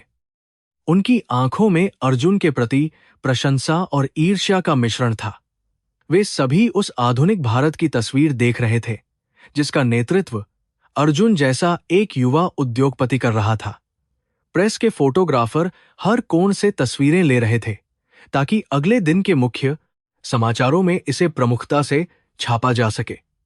किसी को भी यह अंदाजा नहीं था कि स्टेशन के इस वैभवशाली मंच के ठीक पीछे मानवता का सबसे दर्दनाक अध्याय अपने अंतिम और मार्मिक चरणों में पहुंच चुका है। ईश्वर प्रसाद का गला अब पूरी तरह सूख चुका था और उनकी छाती में एक असहनीय खिंचाव महसूस हो रहा था, जैसे हवा उनके शरीर को छोड़ना चाहती हो। उन्होंने अपनी धुंधली नजरों से उस ऊंचे मंच को देखा जहां उनका बेटा खड़ा था और उनके मन में गर्व की एक आखिरी लहर उठी। उन्हें इस बात का दुख नहीं था कि वे मर रहे हैं, बल्कि उन्हें इस बात की संतुष्टि थी कि उनका अर्जुन सचमुच साहब बन गया है। उनकी सांसों की डोरी अब बहुत कमजोर हो चुकी थी, जो बस अंतिम मिलन की आस में थी। कबीर को वे रातें याद आने लगीं जब ईश्वर उनके पास बैठकर अपने बेटे की सफलता के किस्से सुनाते थे और उनकी आंखों में एक अजीब सी चमक होती थी। ईश्वर अक्सर कहते थे कि कबीर भाई, मेरा बेटा बुरा नहीं है, बस वह अपनी दुनिया में खो गया है और उसे मेरी याद दिलाने वाला कोई नहीं है।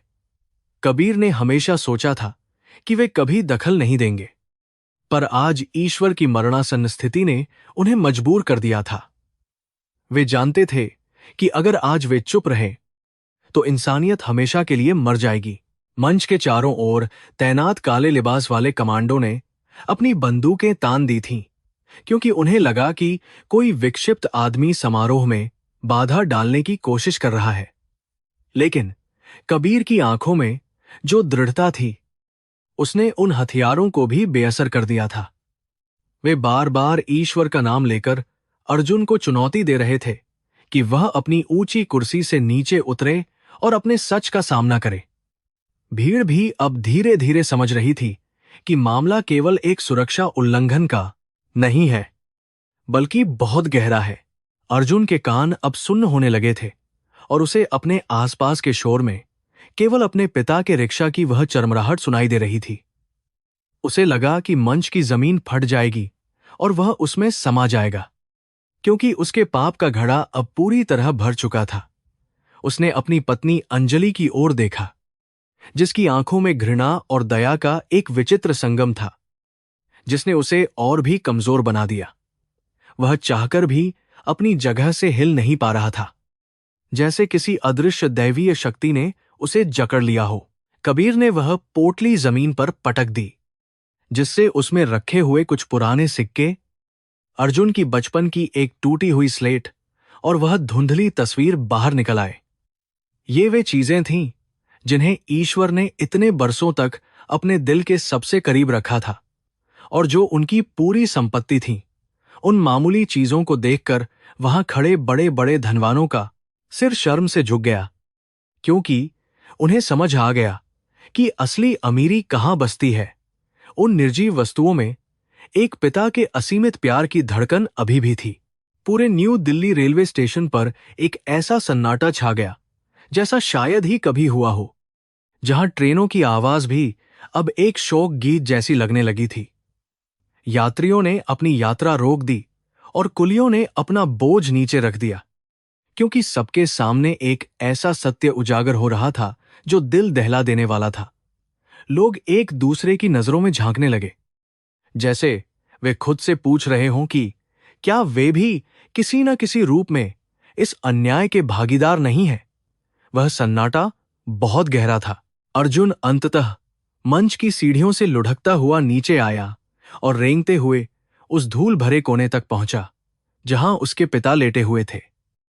उसने कांपते हाथों से ईश्वर के पैरों को छुआ, जो अब धूल और खून से सने हुए थे, पर उनमें अभी भी वही गरिमा थी। अर्जुन ने अपना सिर उनके पैरों पर रख दिया और फूट फूट कर रोने लगा। उसकी चीखें पूरे स्टेशन में गूंज रही थीं। अंजलि भी उसके बगल में बैठ गई और उसने ईश्वर के माथे पर हाथ रखा, जैसे वह माफी मांग रही हो। ईश्वर प्रसाद ने बहुत धीरे से अपना हाथ उठाया और उसे अर्जुन के सिर पर रखने की कोशिश की, जैसे वे उसे अब भी आशीर्वाद दे रहे हों। उनके चेहरे पर एक हल्की सी मुस्कान आई, जो शायद इस बात का संकेत थी कि उन्हें अब शांति मिल गई है और उनका अधूरा काम पूरा हो गया है। उस एक स्पर्श ने अर्जुन के जीवन के सभी वैभव को राख कर दिया और उसे एक बार फिर उसी छोटे बच्चे में बदल दिया जो अपने पिता का सहारा ढूंढता था। वह पल अमर हो गया। वहां मौजूद हजारों लोगों की भीड़ में से अब किसी की भी जबान से कोई शब्द नहीं निकल रहा था, बस सिसकियों की आवाज गूंज रही थी। पुलिसकर्मी और अधिकारी भी पत्थर की मूर्तियों की तरह खड़े थे, क्योंकि यह दृश्य किसी भी कानून या प्रोटोकॉल से कहीं ऊपर था। कबीर ने अपनी आंखें बंद कर लीं और मन ही मन भगवान को धन्यवाद दिया कि उन्होंने सत्य को विजयी बनाया। स्टेशन की वह ऐतिहासिक शाम अब एक ऐसी कहानी बन गई थी जिसे दिल्ली कभी भूल नहीं पाएगी। पूरा स्टेशन अब उस दृश्य का गवाह बन गया था जहां एक सफल बेटा अपने भिखारी पिता के सामने घुटनों पर बैठा अपनी जिंदगी की सबसे बड़ी हार स्वीकार कर रहा था। कबीर वहां खड़े होकर न्याय की वह प्रतिमूर्ति लग रहे थे जिसने दुनिया को आईना दिखा दिया था। यह वह लम्हा था जब ऊंच नीच और अमीरी गरीबी का सारा भेद मिट गया था। अब बस एक सत्य बचा था, अब जो इतना कड़वा और भारी था कि उसने पूरे वातावरण को मौन कर दिया था। सफर अपने आखिरी मोड़ पर था। न्यू दिल्ली रेलवे स्टेशन का वह प्लेटफॉर्म नंबर 1 आज एक शमशान की शांति ओढ़े हुए था, जहां कुछ क्षण पहले उत्सव का शोर गूंज रहा था। अर्जुन प्रसाद अपने पिता के फटे हुए पैरों को थामे हुए फूट फूट कर रो रहा था और उसके आंसू उस धूल को धो रहे थे जिसे उसने कभी अशुद्ध माना था। वीआईपी गैलरी में बैठे शहर के रईस लोग अपनी आंखों से यह दृश्य देख रहे थे, पर किसी में आगे बढ़कर अर्जुन को सांत्वना देने की हिम्मत नहीं थी। सत्य की वह ज्वाला आज इतनी प्रचंड थी कि उसने झूठी शान के सारे मुखौटों को एक ही पल में जलाकर राख कर दिया था। कबीर ने अपनी कांपती आवाज को बुलंद किया और भीड़ की ओर देखते हुए कहा कि यह वही व्यक्ति है जिसने अपने बेटे को आसमान की ऊंचाइयों तक पहुंचाने के लिए अपनी हड्डियों का ईंधन बना दिया। उन्होंने खुलासा किया कि जिसे आप एक साधारण भिखारी समझ रहे थे, वह हर महीने अपनी कमाई का एक एक पैसा गुप्त रूप से अर्जुन की सक्सेस फाउंडेशन में दान करता था। ईश्वर प्रसाद कभी भिखारी नहीं थे, वे तो एक महादानी थे जिन्होंने अपनी ममता के बदले केवल उपेक्षा और अपमान पाया। यह सुनकर अर्जुन का शरीर और भी जोर से कांपने लगा और उसका सिर शर्म से झुक गया। अर्जुन को वह दिन याद आया जब उसकी कंपनी को सबसे बड़े परोपकारी का पुरस्कार मिला था, क्योंकि उसे एक अज्ञात वृद्ध की ओर से लाखों रुपये का गुप्त दान मिला था। उसे कभी सपना नहीं आया कि वह अज्ञात दाता कोई और नहीं बल्कि उसका वही पिता था जिसे उसने अपने गेट से धकेल कर निकाल दिया था। ईश्वर प्रसाद स्टेशन पर लोगों की सेवा करते और उन पैसों को जोड़ते ताकि उनके बेटे का नाम और भी ऊंचा हो सके। पिता की यह महानता अर्जुन के सीने में किसी खंजर की तरह चुभ रही थी और वह अपनी आत्मा की चीख को रोक नहीं पा रहा था। पूरी सभा में अब फुसफुसाहट बंद हो गई थी और पत्रकारों ने अपने कैमरे नीचे झुका लिए थे, क्योंकि यह दृश्य किसी सनसनीखेज खबर से कहीं अधिक पवित्र और दर्दनाक था। अंजलि ने अर्जुन की ओर घृणा भरी नजरों से देखा और फिर वह ईश्वर प्रसाद के पास बैठ गई। उनके ठंडे हाथों को अपने माथे से लगाते हुए वह रोने लगी। उसे इस बात का गहरा मलाल था कि वह समय रहते इस महान आत्मा की पहचान नहीं कर पाई। स्टेशन की वह चकाचौंध अब एक काले साये में बदल गई थी, जहां केवल पश्चाताप की गूंज सुनाई दे रही थी और मानवता सिसक रही थी। ईश्वर प्रसाद ने अपनी आंखों की आखिरी रोशनी को समेटा और बहुत धीमे से अर्जुन के चेहरे पर अपनी उंगलियां फेरीं, जैसे वे उसे अंतिम विदा कह रहे हों। उनके चेहरे पर कोई क्रोध नहीं था, बल्कि एक ऐसी शांति थी जो केवल उन लोगों को मिलती है जिन्होंने अपना सारा कर्तव्य पूरी ईमानदारी से निभाया हो। उन्होंने एक आखिरी लंबी सांस ली और उनकी गर्दन एक तरफ झुक गई, जैसे उन्होंने अपनी वर्षों की थकान को अब सदा के लिए विदा कर दिया हो। एक महान पिता की जीवन यात्रा उसी स्टेशन पर समाप्त हो गई जहां से उसने अपने बेटे के सपने देखे थे। अर्जुन की वह गगनभेदी चीख जब प्लेटफॉर्म पर गूंजी तो ऐसा लगा जैसे कोई पहाड़ टूट गया हो, पर अब माफी मांगने के लिए बहुत देर हो चुकी थी। उसने अपने पिता के बेजान शरीर को अपनी बाहों में भर लिया और चिल्लाकर उन्हें वापस बुलाने की मिन्नतें करने लगा, पर मौत कभी वापस नहीं मुड़ती। कबीर वहां खड़े होकर खामोश गवाह की तरह देख रहे थे कि कैसे कर्म का चक्र अपनी पूरी गति से घूमकर वापस वहीं आ गया था। जिस बेटे ने पिता को समाज के सामने नकारा, आज वही समाज उस बेटे को एक अपराधी की तरह देख रहा था। स्टेशन के लाउडस्पीकर पर अगली ट्रेन की सूचना दी गई, पर आज किसी ने उस तरफ ध्यान नहीं दिया, क्योंकि यहां एक रूह की आखिरी ट्रेन छूट चुकी थी। लोगों ने अपनी यात्राएं स्थगित कर दी और उस बूढ़े के सम्मान में 2 मिनट का मौन रखा, जिसे कल तक वे तुच्छ समझकर नजरअंदाज कर देते थे। अर्जुन का वह साम्राज्य, वह शोहरत और वह ऊंची कुर्सी अब उसे किसी कचरे के ढेर जैसी लग रही थी। उसने महसूस किया कि असली सफलता वह नहीं थी जो उसने दिल्ली में कमाई, बल्कि वह प्यार था जो उसने बनारस में खो दिया था। अंजलि ने अपने गहने और रेशमी दुपट्टा वहीं जमीन पर छोड़ दिया और सादे स्वर में कहा कि वह अब इस पाप की दुनिया में एक पल भी नहीं रह सकती। उसने अर्जुन को वहीं उसकी सफलता के मलबे के बीच छोड़ दिया और स्टेशन की भीड़ में कहीं ओझल हो गई, जैसे वह शुद्धिकरण की तलाश में निकली हो। अर्जुन के पास अब सब कुछ था, पर असल में उसके पास कुछ भी नहीं बचा था। वह पूरी तरह अकेला हो गया था। यह उसके कर्मों का सबसे भयानक और न्यायपूर्ण दंड था, जो कुदरत ने उसे एक झटके में सुना दिया था। शाम की धुंध के बीच अर्जुन ने अपने पिता के पार्थिव शरीर को अपने कंधों पर उठाया, ठीक वैसे ही जैसे उसके पिता ने उसे बचपन में उठाया था। लेकिन आज उन कंधों पर गर्व का बोझ नहीं, बल्कि पछतावे का भारी पहाड़ था, जो उसे हर कदम पर जमीन में धंसा रहा था। मीडिया के लोग अब उसके पीछे नहीं थे, बल्कि वे उस सच्चाई के भिखारी की महानता की कहानियां लिखने में व्यस्त थे। स्टेशन से बाहर निकलते हुए अर्जुन ने महसूस किया कि वह अब कभी वापस नहीं लौट पाएगा, क्योंकि उसका घर उजड़ चुका था।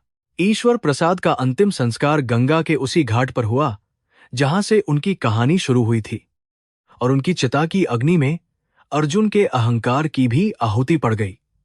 बनारस के लोग वहां हजारों की संख्या में एकत्रित हुए थे, क्योंकि वे जानते थे कि आज एक सच्चा राजा विदा हो रहा है। अर्जुन ने अपने बाल मुंडवा लिए थे और वह एक साधारण तपस्वी की तरह गंगा की लहरों को देख रहा था, जहां उसके पिता की अस्थियां विसर्जित हो रही थीं। उसे समझ आ गया था कि पैसा मिट्टी है और केवल प्रेम ही शाश्वत सत्य है। अंतिम विदाई के बाद अर्जुन ने अपनी सारी संपत्ति और कंपनी को एक ट्रस्ट में बदल दिया, जो बेसहारा पिताओं और गरीबों की सेवा के लिए समर्पित थी। वह खुद भी उसी न्यू दिल्ली स्टेशन पर वापस आ गया, लेकिन एक उद्योगपति के रूप में नहीं, बल्कि एक साधारण सेवक के रूप में। उसने तय किया कि वह अपनी बाकी की जिंदगी उसी प्लेटफॉर्म पर बिताएगा जहां उसके पिता ने अपनी आखिरी रातें काटी थीं। वह अब हर बुजुर्ग में अपने पिता की छवि देखता था, और उनकी सेवा करना ही उसका एकमात्र धर्म बन गया था। न्यू दिल्ली स्टेशन पर आज भी वह पुराना पुल खड़ा है, पर वहां बैठने वाला वह बूढ़ा आदमी अब एक किंवदंती बन चुका है, जिसे लोग सच्चाई का फरिश्ता कहते हैं। लोग वहां से गुजरते समय अपना सिर झुकाते हैं और अपने बच्चों को वह कहानी सुनाते हैं कि कैसे एक पिता ने अपने मौन से पूरी दुनिया को हिला दिया था। अर्जुन आज भी वहीं एक कोने में बैठकर लोगों की मदद करता है, और उसकी आंखों में अब वह घमंड नहीं, बल्कि एक गहरी विनम्रता दिखाई देती है। उसने अंततः सत्य को पा लिया था। कर्मा का यह सिद्धांत सबको यह सिखा गया कि हम जो बोते हैं वही काटते हैं, और रिश्तों की फसल कभी पैसों से नहीं खरीदी जा सकती। ईश्वर प्रसाद की वह पुरानी पोटली अब एक संग्रहालय में रखी गई है, जो आने वाली पीढ़ियों को यह याद दिलाती रहेगी कि त्याग में ही असली जीत छिपी होती है। स्टेशन का शोर अब अर्जुन को विचलित नहीं करता, क्योंकि उसे अपने अंदर एक ऐसी शांति मिल गई है जिसे शब्द बयान नहीं कर सकते। वह अब एक ऐसा इंसान बन गया था जिसकी कल्पना उसके पिता ने कभी की थी। समय बीतता रहा और वह स्टेशन कई बदलावों का गवाह बना, पर वह मौन अभी भी वहां की हवाओं में कहीं न कहीं जीवित है। जब भी कोई बेटा अपने बूढ़े पिता का हाथ थामकर प्लेटफॉर्म पर चलता है, तो ऐसा लगता है जैसे ईश्वर प्रसाद ऊपर से मुस्कुरा रहे हों। उनकी कुर्बानी बेकार नहीं गई, क्योंकि उसने हजारों सोए हुए जमीर को जगा दिया था और रिश्तों की गरिमा को फिर से स्थापित किया था। यह कहानी केवल एक पिता और पुत्र की नहीं, बल्कि हर उस इंसान की है जो सफलता की दौड़ में अपनों को पीछे छोड़ देता है। अर्जुन को अब सपनों में वह पुराना रिक्शा डराता नहीं है, बल्कि वह उसे जीवन की सही दिशा दिखाने वाला एक मार्गदर्शक लगता है। उसने अपने पिता की याद में उस प्लेटफॉर्म पर एक छोटा सा मंदिर बनवाया है, जहां कोई मूर्ति नहीं, बल्कि केवल पिता शब्द लिखा हुआ है। वहां आने वाला हर व्यक्ति उस शब्द की शक्ति को महसूस करता है और अपने घर के बुजुर्गों की अहमियत समझता है। दिल्ली की उस भागदौड़ भरी जिंदगी में वह स्थान एक ऐसा टापू बन गया है जहां केवल करुणा और संवेदना का राज है। अंजलि भी कभी कभार गुप्त रूप से वहां आती है और अर्जुन के सेवा कार्यों को दूर से देखकर संतोष की एक लंबी सांस लेती है। उनके बीच अब कोई रिश्ता नहीं बचा, पर एक अनकही समझदारी अभी भी मौजूद है जो उन्हें मानवता की सेवा में जोड़े रखती है। वे दोनों ही अपने अपने तरीके से उस पाप का प्रायश्चित कर रहे हैं जो उन्होंने अनजाने में या अहंकार में किया था। जिंदगी ने उन्हें बहुत कठिन सबक सिखाया था, पर वह सबक उन्हें एक बेहतर इंसान बनाने के लिए बहुत जरूरी था। इतिहास गवाह है कि महल अक्सर ढह जाते हैं और नाम अक्सर मिट जाते हैं, पर वह त्याग हमेशा जीवित रहता है जो दूसरों के लिए किया गया हो। ईश्वर प्रसाद एक साधारण रिक्शा चालक थे, पर उनकी आत्मा किसी सम्राट से भी अधिक विशाल और वैभवशाली थी। उन्होंने दुनिया को दिखाया कि खामोशी में भी वह ताकत होती है जो सबसे ऊंची आवाज को भी चुप करा सकती है। स्टेशन का वह कोना आज भी उनकी याद दिलाता है जहां से सत्य के भिखारी ने अपनी अंतिम और सबसे बड़ी जीत हासिल की थी। सूरज ढलने लगा है और गंगा की आरती की आवाज बनारस की फिजाओं में गूंज रही है, जैसे वह उस पवित्र आत्मा को श्रद्धांजलि दे रही हो। अर्जुन स्टेशन की सीढ़ियों पर बैठकर हाथ जोड़कर प्रार्थना करता है और उसे महसूस होता है कि उसके पिता का हाथ आज भी उसके सिर पर है। उसने अंततः वह सब कुछ खो दिया जिसे दुनिया सफलता कहती है, पर उसने वह सब कुछ पा लिया जिसे ईश्वर मोक्ष कहते हैं। यह सफर अब पूरा हो चुका था और सत्य की विजय चारों ओर व्याप्त थी। न्यू दिल्ली स्टेशन पर अब एक नई सुबह होने वाली है, पर वह पुरानी रात और वह सन्नाटा हमेशा लोगों के दिलों में एक गहरी छाप छोड़ गया है। हर यात्री जो वहां से गुजरता है वह एक पल के लिए ठहरता है और उस जगह को नमन करता है जहां एक पिता ने अपनी जान देकर मानवता को पुनर्जीवित किया था। यह कहानी एक ऐसे प्रेम की है जिसकी कोई सीमा नहीं और एक ऐसे बलिदान की है जिसकी कोई तुलना नहीं। अब वहां केवल शांति है, एक ऐसी शांति जिसने सबको मौन कर दिया है। ईश्वर प्रसाद और अर्जुन प्रसाद की यह दास्तान आने वाले युगों तक सुनाई जाएगी, ताकि कोई और बेटा अपने पिता को स्टेशन की धूल में न छोड़े। यह एक चेतावनी भी है और एक आशीर्वाद भी, जो हमें हमारे मूल संस्कारों की ओर वापस ले जाती है। बनारस से दिल्ली तक का यह सफर केवल एक भौगोलिक दूरी नहीं थी, बल्कि यह आत्मा के अंधकार से प्रकाश की ओर जाने वाली एक कठिन यात्रा थी। आज वह यात्रा अपने पूर्ण विराम पर पहुंच चुकी है और चारों तरफ केवल सत्य का ही बोलबाला है।